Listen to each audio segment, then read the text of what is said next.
Is this thing on? Welcome back to Big Mouth and fancy seeing you here in June. I'm very welcome, my friends, and especially my enemies. Well, come in, sit down, no touching. I don't do the touching. Are you feeling charitable? Then smash the subscribe button and the like button, and please do follow me on Twitter at Movies TV Mad, and welcome to Wednesday's edition of the DC Multiverse Daily. So, does Ray Fisher have a case? Now, this is the pivotal question. By the way, happy birthday, Ray, for yesterday. 33 years old. I'm 48. You're making me feel very, very old. But does Ray Fisher actually have a case? Now, as you already know, I have been very well balanced about this situation. I haven't been, I stand with Ray Fisher, whatever you say, Ray. No. If you're going to start a YouTube channel, if you're going to have something like this, it can't be a mouthpiece. It can't be you taking one side or the other. You've got to speak with, logic, right? And your point of view, no matter what people like or don't like, whether they, downvote you or anything like that. We've got to look at this logically, right? So I support what he's doing, but what is he doing? This is my bone of contention from the very, very beginning. I do think he's a very brave young man. I think he's a very intelligent young man, the way he talks. And so I have no personal issue with him. Zack Snyder is finally going to broadcast Zack Snyder's Justice League, the Snyder Cut, via HBO Max. In all intents and purposes, when this is the most, streamed event of all time, they're going to say to Zack, do whatever you want with DC, right? Basically over on HBO Max. We were talking about Henry Cavill being an exclusive HBO Max Superman. I genuinely believe that's true. So, Zack's back, right? The Flashpoint movie is going to be amazing. Aquaman's going to be darker. Shazam 2 is going to be darker, right? So, what are we actually fighting for? I understand what they did to Zack was wrong, right? Pure wrong. But it's been undone. Why is he dragging this out? What does he actually want? So, does he have a case? Right. He has a little, look, his complaints, from what I can see, are kind of very minuscule in terms of what he's saying. He clearly wants Jeff Johns not working in any part or element with DC or Warner Brothers or Warner Media again. He wants to destroy this man's career. Let's be absolutely clear about this. But it's been alleged that Jeff Johns tried to destroy Zack Snyder's career. But he didn't. Jeff Johns clearly acted improperly, as did Joss Whedon, and as did so many others, right? And maybe even now Jeff Johns behind the scenes is trying to destabilise Zack. He can't. I don't know Jeff Johns. I know he's a very talented man, but I don't know what type of man he is. Of course, when someone like Diane Nelson, someone he worked really close with, says he's no friend of mine, that does begin to paint a picture. So, Ray's complaints. He's told us, this is an interesting thing actually, because he's told us he's got to protect the people who are going to give information to this third-party investigator. He said they don't have the kind of social media following that he does. So we can say that these so-called witnesses are not Ben Affleck, Ezra Miller, Henry Cavill and Gal Gadot, right? It's not them.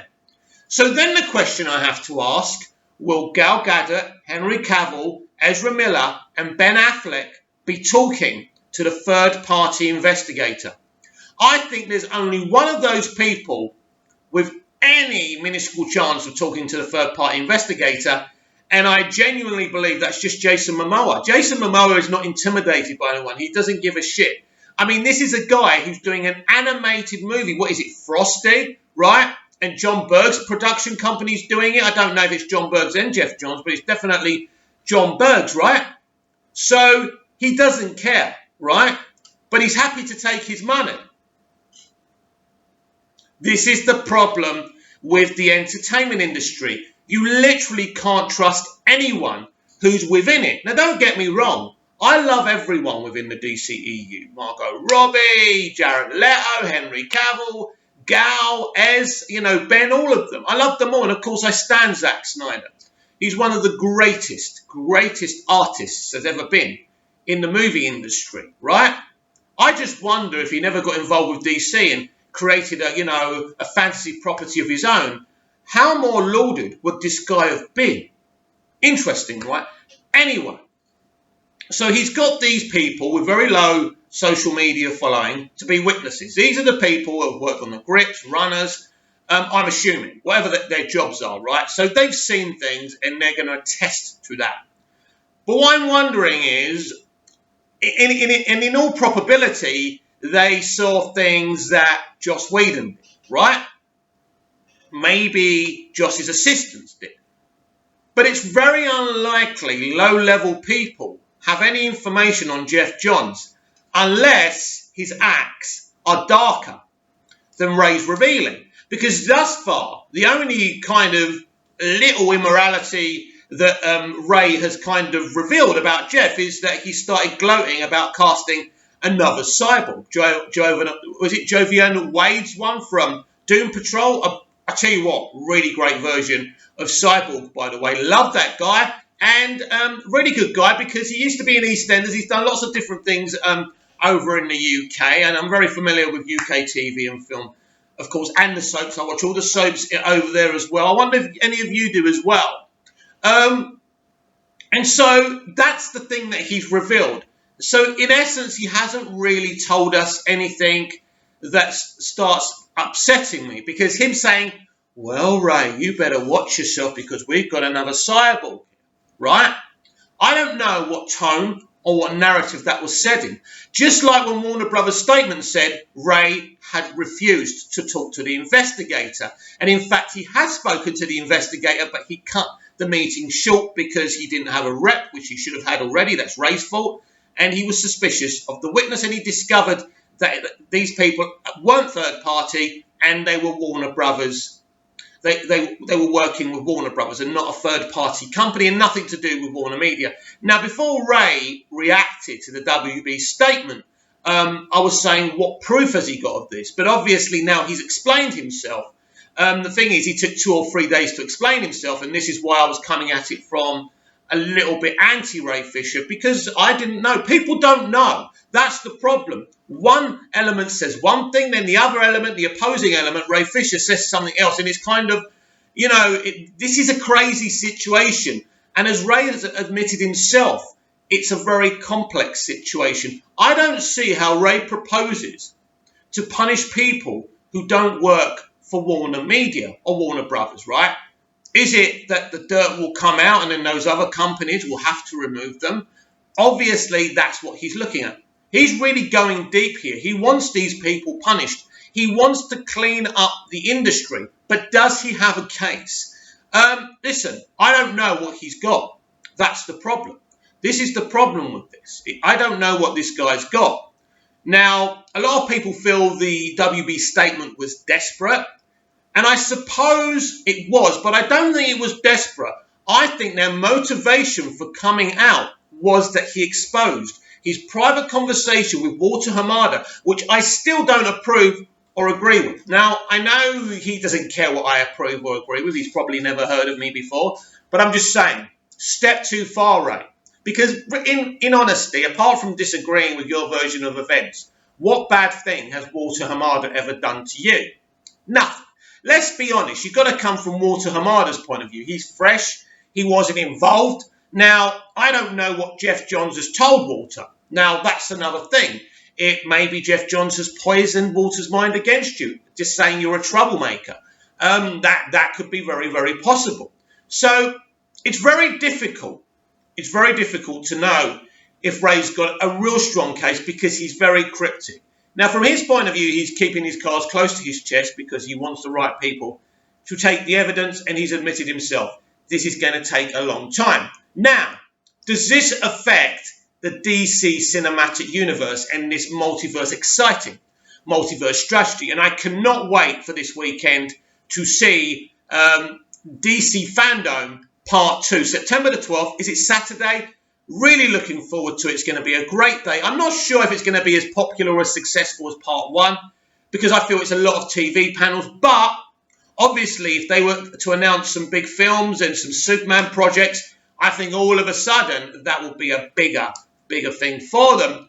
I'm just not sure what they're going to do. If it is just a pick and mix, then it's not going to be anything. Because don't forget, we were going to get the Batman trailer. We were going to get the Suicide Squad trailer, Zack Snyder's Justice League teaser. It was a very exciting event mainly because of the trailer reveals and the panels they were going to have. Now, obviously, the Arrowverse fans will be very excited about this. There's going to be lots of different things. So we will see what we get at DC Fandom Part 2. The Ray Fisher thing will go on and on and on. And he said himself it's going to take a long time to do this. He believes he can be successful. He believes he can win. But as I've said all this week, and ever since it all kind of kicked off when he, threw Walter Hamada to the wolves, this doesn't affect his film career. He said, if this affects my film career, he knows it's not. He's got them by the balls. That's why he's making it public. Very intelligent young man. They can't remove him. And when he says he's negotiating for his part in The Flash, he's not negotiating with anyone at Warner Brothers who he doesn't like. He's not having to sit there talking to Jeff Johns. They have negotiators. The negotiator won't be talking to Ray. He'll be talking to Ray's representatives.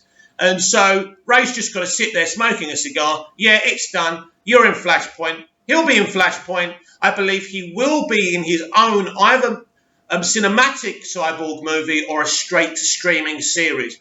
I think all this is going to happen. Because I think Warner Media are kind of running the horse on that and making these decisions.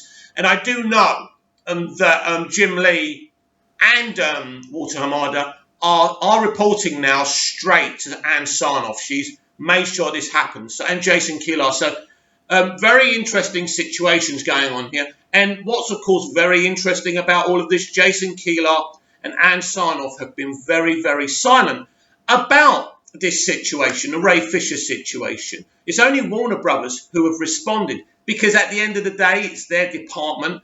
But this is what's going to happen in the coming months.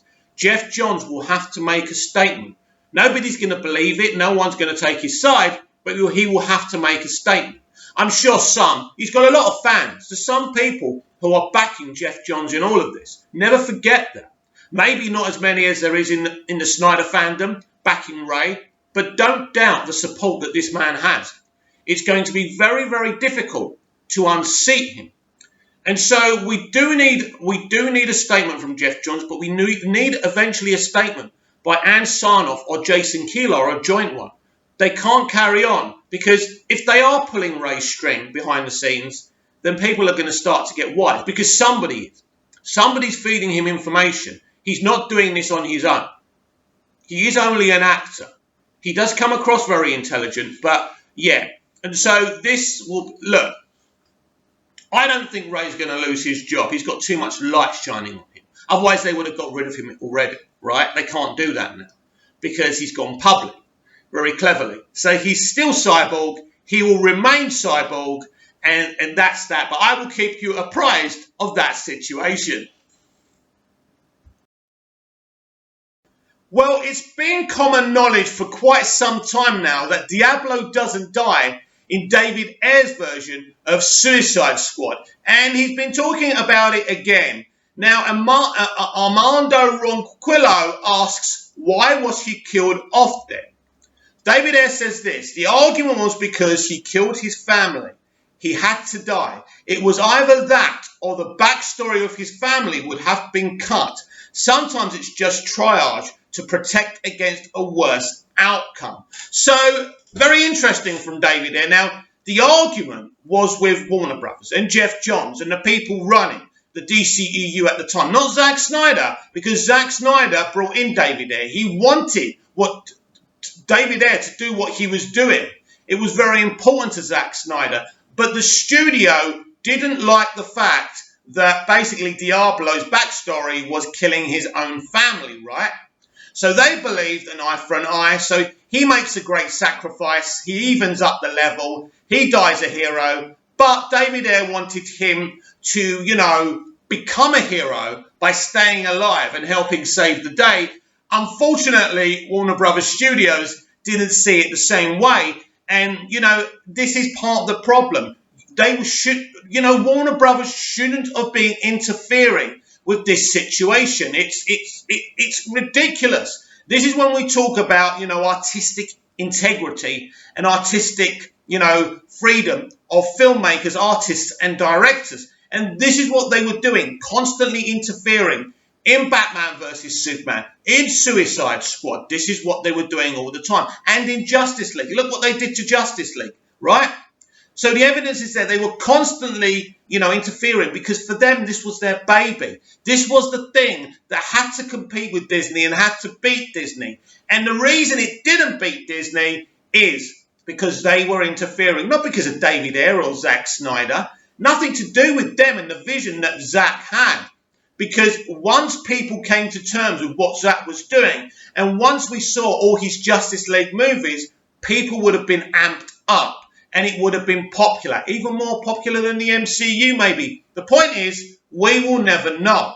Now, what they're doing now with the multiverse strategy is brilliant because they can have a variety of tones, they can do what they want, they can, mix the genders up and colours of different characters, which they couldn't do in one universe. It gives them the ability to please everyone, which I think extremely exciting. So yes, Diablo was going to stay alive, and it's another reason to keep on hashtagging release the air cut. It's funny how Warner Brothers, care about a fictional family that were killed by Diablo, but they don't care about all the homeless people they drive past in LA in their limousines. Very, very interesting. Comment down below, like, share and subscribe, and I'll be back tomorrow with even more DC Multiverse Daily. See you again soon.